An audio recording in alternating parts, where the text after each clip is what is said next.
I don't know if it sounds like I'm whining. I don't know if it sounds like I'm pissed. Uh,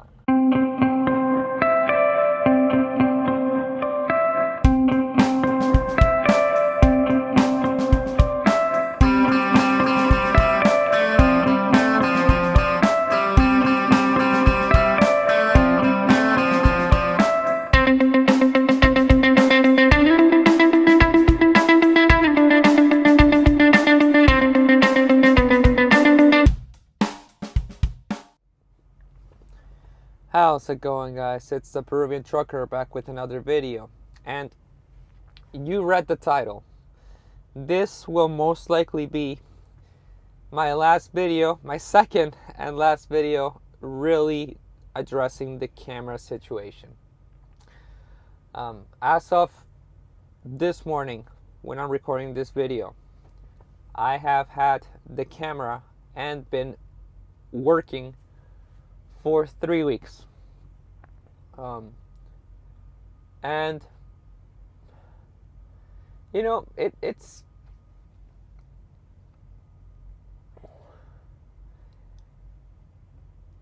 I find myself in a complicated spot because on one hand, I really don't want to talk about this because I don't want to bring attention to myself. But on the other hand, I kind of feel compelled. If not, I feel like I have a responsibility. I don't have a responsibility. I just feel like I have to talk about it because people want to know.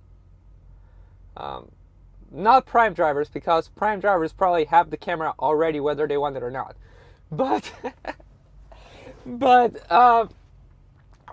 I would imagine that people just want to know, get a take on it. And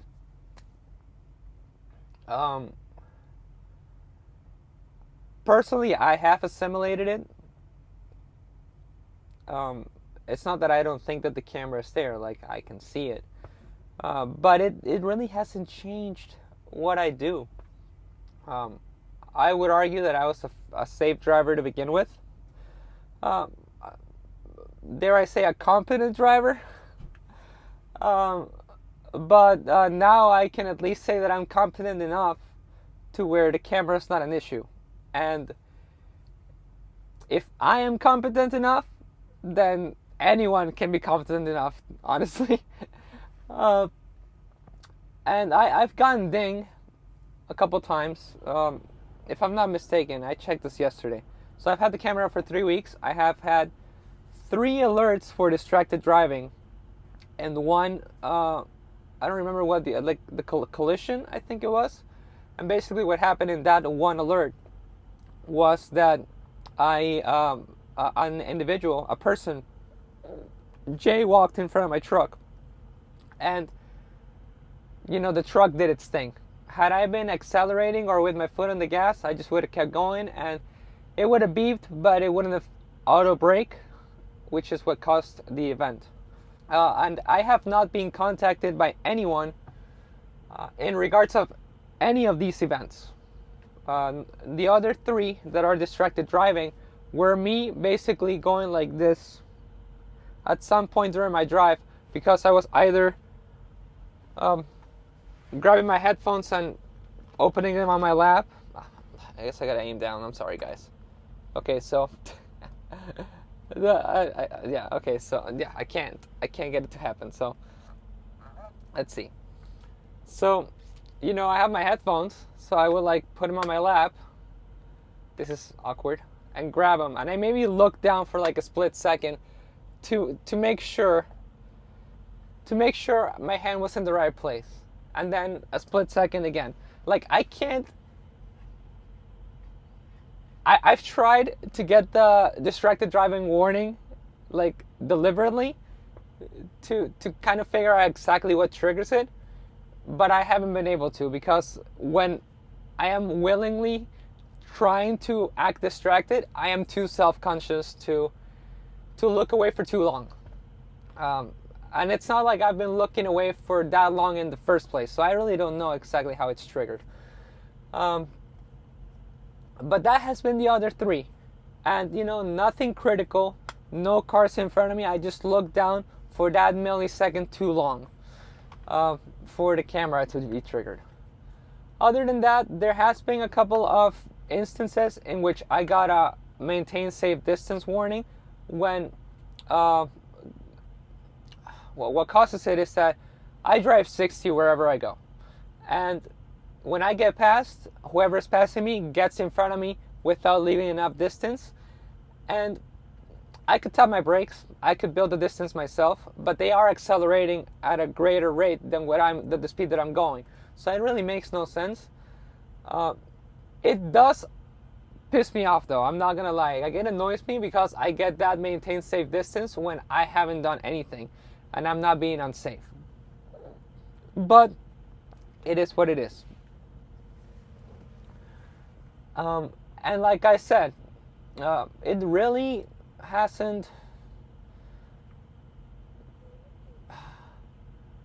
I don't know, like, I want to say that it really hasn't affected my driving, but I am a little more self-conscious when I look down to reach for my protein bars or whatever. I'm going to put a clip of one of the distracted driving events so you can understand what I'm saying right here.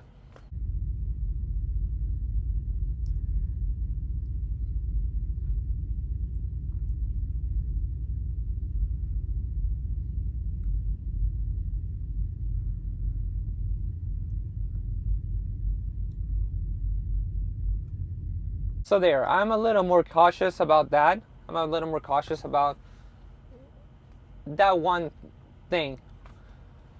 Other than that, pretty much the same. You know, I still drive 60 pretty much everywhere I go. You know, I'm still on the right lane most of the time, still moving onto the left lane to build some room if there's a vehicle on the curb or on the side of the road. You know, and it goes back to what I said. If you're a competent enough driver, you'll be good.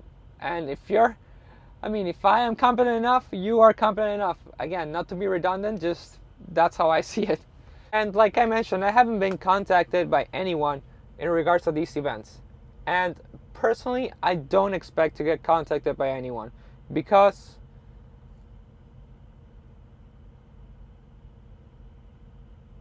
I would like to believe, and I hope that I'm right, that if the situations that I've been dinged on are trigger enough to warrant a phone call from safety or from any of those people, then there would be an issue, because that is an unreachable expectation, if that makes sense. Why do I say this? Because there are people that work office jobs that have a webcam looking at them the entire time that they're working, and they actually have to act like they are busy in front of the camera. And even they can't do that because there are distractions in an office. And if that is true, which it is true,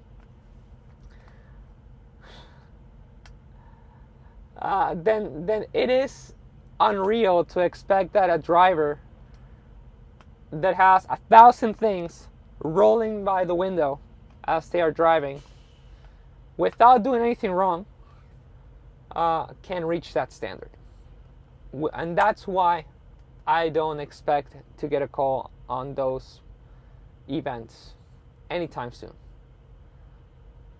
But maybe I'm wrong.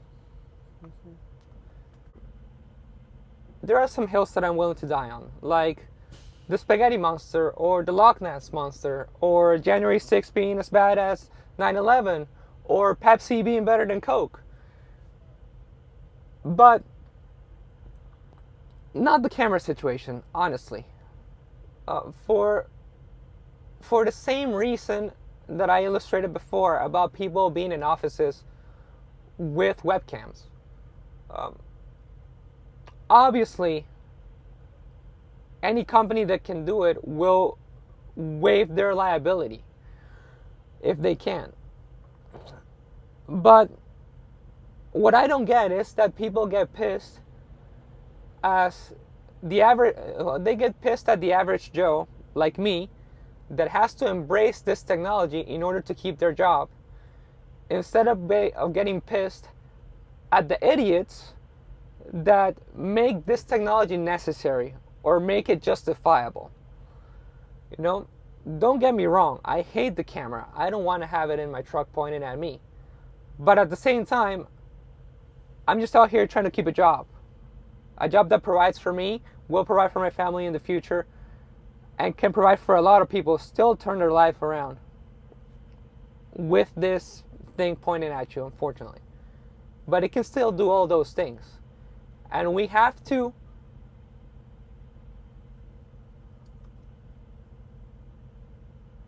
adapt and deal with it because of other people that make the case for it through their actions. I don't know if it sounds like I'm whining. I don't know if it sounds like I'm pissed. I am neither. If it comes off like that, so be it.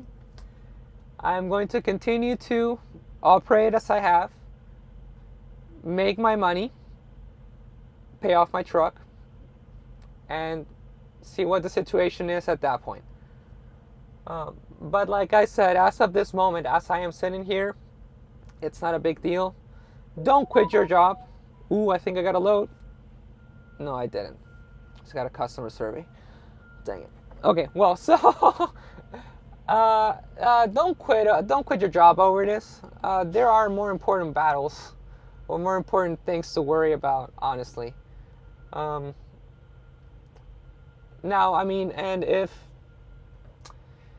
it is a big enough cause or as important of a cause for you to quit your job, you know, more power to you. I respect that. If you have the ability to quit your job just because of that, great. I would argue that I have the ability to do that to a degree because I have another career. I can always go back to working on cars. But I left that career and I followed this path for a reason. And I'm going to stick with it. And that's that. Let me know your thoughts. I want to thank you for watching. And I'll catch you on the next one. Bye-bye.